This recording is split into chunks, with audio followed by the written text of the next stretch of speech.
I got hired at 7th level selling for Jeremy Minor, and that was a life-changing opportunity. As a top producer of the company, I was making 20K to 30K a month in commissions in my pocket in my 20s. Traveling the world, moved into one of the best high-rise buildings in Dubai, send my parents money, do fun shit, but I didn't have millions of cash collected under my belt. This was only 6 months into my selling career. So how did I do it? Number one is proximity. A lot of people talk about it's about who you know, but it's not just about who you know. What's even more important is that who knows you. If you're simply not in the right rooms, if you're simply not known to the right people who could give you those opportunities, then you're simply not gonna get picked. You're simply not gonna get these opportunities, plain and simple. Because here's the thing, if we wanna meet attractive women, where do we go? Well, for sure, we're not just sitting at home doing nothing. What do? We might be going on Instagram. We might be going out to that high-end restaurant. We might be going to that cunty high-end hotel, lounge, whatever it might be. That's where attractive women are, right? So how is sales any different? How is us getting the best sales opportunities any different? And so what pains me is that a lot of people try to just raw dog and try to march and try to do it on their own. And dude, nobody knows you in the space and you know nobody. So how are we gonna get the best opportunities that's gonna change your fucking life?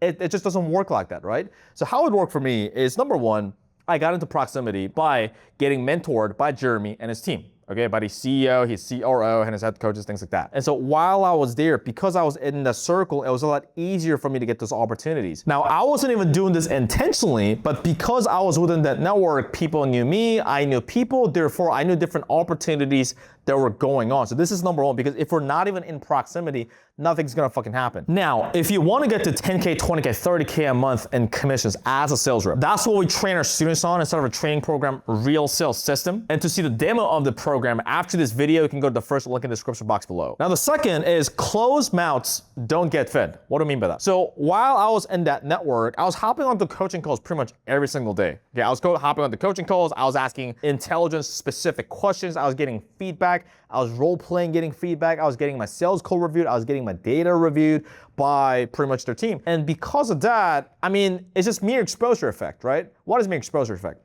So I'll give you an example. You might have seen those things on the news where there might be like a serial murderer, serial killer that just gets arrested and they'll interview their neighbors, right? And the police officers, they'll go around the neighborhood and they'll ask the neighbors, hey, did you know that your neighbor John was a serial killer? And the neighbors will be like, what? John? I would have never thought of that. Now, is it the fact that the neighbors and the serial killer, they're such best friends and they've known each other for such a long time? Not really. It's just that they've had bursts of many different interactions that compounded over time that builds that trust, right? It's the same thing. Because I was hopping on every single day onto these calls, they were seeing my face and I was seeing their face. It just felt like they knew me better. It builds familiarity bias. It builds trust compounded over time. And also, if I'm hopping on every time and asking questions that I'm getting better, let's not even talk about that, right? The fact that I'm showing up pretty much like every single day for a continued period of time, in their eyes, they probably saw that, oh, like this guy's actually pretty serious, right? So this guy's serious, this guy's hungry. And because a lot of people, maybe they go into a program or whatever, and they might show up like here and there, or they may never show up, which happens too. But they might show up for here and there, or they might show up maybe consistent for a little bit of time, maybe for like a week or two, maybe even 4 weeks. But after that, this kind of disappeared, that excitement dies down, and then they just like never be there ever again, right? But for me, while I was in that program, I was pretty much showing up every day, like the annoying kid in class. And they could see that, not just being annoying for the sake of like asking dumb questions unprepared, not getting any better, but getting better, specific, intelligent questions. You know what I'm saying? So what happened was at one point, while I was doing this, I was still on my first ever sales job, okay? And I thought I'd be pretty good at sales coming in because I was like, oh, I can talk to people, it's fucking easy. And then I get my ego brutally bruised and beaten down because there was about 25 closers on that sales team. It was for like a biz op offer. And I was number 23. So I found my name on number 23 out of 25 reps. That bruised my ego. I was like, because I'm sitting in the team meetings, right? I'm seeing the other sales reps.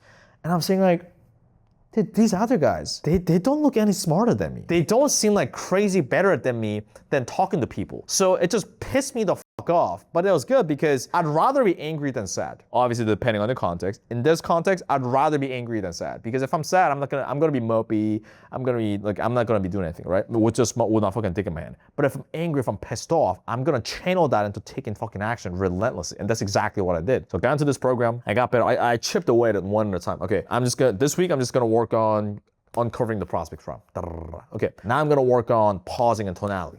Now I'm gonna work on like urgency. And so eventually what happened was about a month or two later, I went from being number 23 out of 25 reps, I climbed up to about number 3. Okay, number 3 out of 25 reps. And so at this point, I think I was making 8.2, 8.4K a month in commissions. It's not a crazy amount of money, but I was like, this was, oh man, this is a real thing. I can actually do this, right? It's like a 6-figure run rate, right? I'm doing this from home. I'm like, I'm not even running a fucking business. All I'm doing is like hopping on calls with people, talking to people, closing deals. It's great. But what's even better was that now I started getting opportunities, right? So now one day I wake up, and while I'm doing this, by the way, I'm sharing my wins. I'm sharing my wins in the Facebook group. I was like, guys, like, and again, I'm not trying to do this to stand out or trying to get proximity or exposure. I'm just doing it out of gratitude. I was like, man, thanks for so-and-so. I closed this deal and I'm learning this. I'm getting better. I'm not there yet, but I'm still learning. Again, I'm getting exposure, right? And one day I check Facebook Messenger and I get a text, and it's from the former CEO of 7th Level, Matt Ryder, who was also back then the CEO of Sales Sniper. And Sales Sniper at the time was the largest sales agency in high ticket sales. They did the sales for people like Ryan Serhant, Bradley, Vince Lamonte, those kind of guys. And later on also ClickFunnels, like they did the sales for ClickFunnels, right? And so I get a text from Matt Ryder and it says, hey dude, do you want to come sell for Sales Sniper? And I just thought like me sell for,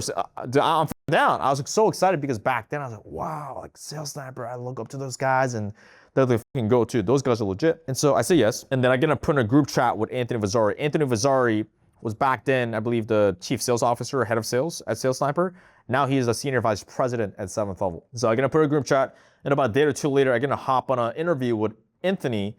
But it wasn't really like an interview. It was pretty much, hey dude, so yeah man, like we got this offer and this offer, which one do you want to go into? And so it's more like, yeah, which one do you want essentially, right? And so I was looking at the offers and I was doing like the math in my head like we all do as closers, right? How much could I make on this offer, you know? And when I was doing the calculations, in my head, oh, I'll be making 1/3 of what I'm making currently if all else is equal, because the price points are lower. The current offer I was selling on at the time was selling in USD, and these offers are selling in Australian dollars, so the currency conversion is a lot lower. The price points are a lot lower, things like that. But I didn't even hesitate.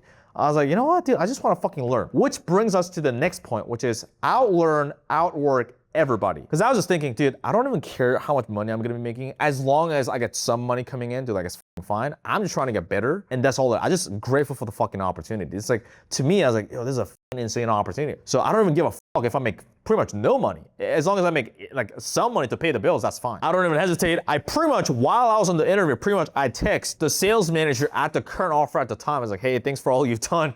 You know, I'm pretty much, I got this opportunity, so I'm gonna move on to that. So, you know, I gave him like pretty much like a 2 weeks notice at the time. So I move on. And when I get on Sales Sniper, I'm just fucking excited and grateful for the opportunity, man. I get on that offer, and it was for like an e-com biz op offer. I go in and I'm just obsessed. I'm just like trying to learn, getting better, sucking everything in, just implementing right away. And I'm debriefing. I'm trying to max out everything, right? Whenever I get a no-show, I'm just doing more dials than everybody else as a closer. I'm doing outbound dials. I'm doing follow-ups. I'm following up in no-shows and no-shows, trying to get referrals, things like that. And so I was getting after it, and everything Anthony would tell me at the time was like, Anthony's like, hey, do it this way. I was like, say less. I do exactly like that. Practice, getting after it on the sales calls, menace. So coming in, first month in that offer, I was a brand new closer. There were 3 other closers on that offer at the time, and I become a top closer on that offer. I was outselling the other 3 closers combined by myself. And so eventually what happened was that offer started tanking and going down because they're trying to expand to the US market. It was an Australian offer. And while they were doing that,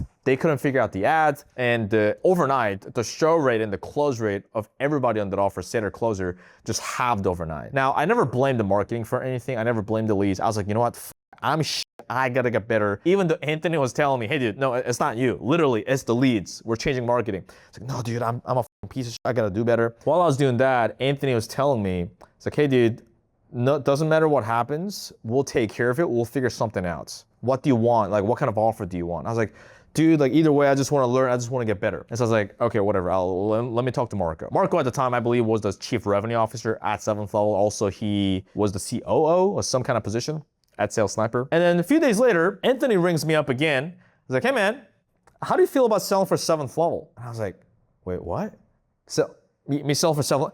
At the time, 7th Level was my dream company. I was like, what? Me selling for 7th Level? Selling for Jeremy? I'm gonna be on Jeremy Miner's sales team. So it was just a crazy, surreal thing. I was like, yeah, I'm down. When do I start? And Anthony goes, well, tomorrow. I was like, okay, say less. It's going fast, but I don't give a fuck. I'm just fucking excited. So I get on 7th Level and I get in the team training meetings. I'm like, holy fuck, these guys are like the fucking all-star team of fucking sales, right? Because pretty much everybody on that sales team at the time were all previously top closers on their previous offer brought into this one team. So imagine on an NBA team, NBA all-star team, you got Kevin Durant, LeBron, you got Luka, you got Nikola Jokic, you got Steph Curry, all on the same team.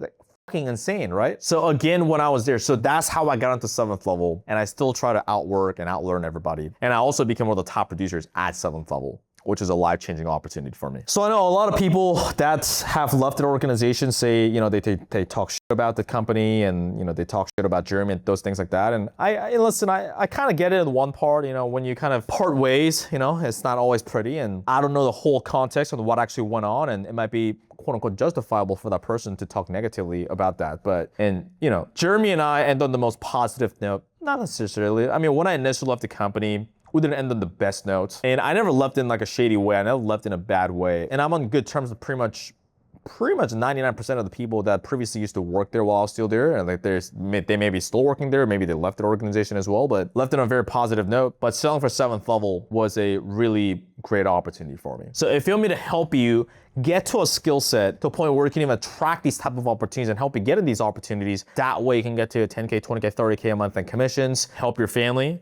change your life. Now, no income guarantees here, because if you want a guarantee, you should go flip burgers at Burger King instead. But if you're a hardworking individual that takes full responsibility for himself, who's intelligent, is coachable, then go to the first link in the description box below. You'll be able to see the demo of a training program, real sales system. If you're eligible, you'll be able to schedule a consultation call, and I'll see you there.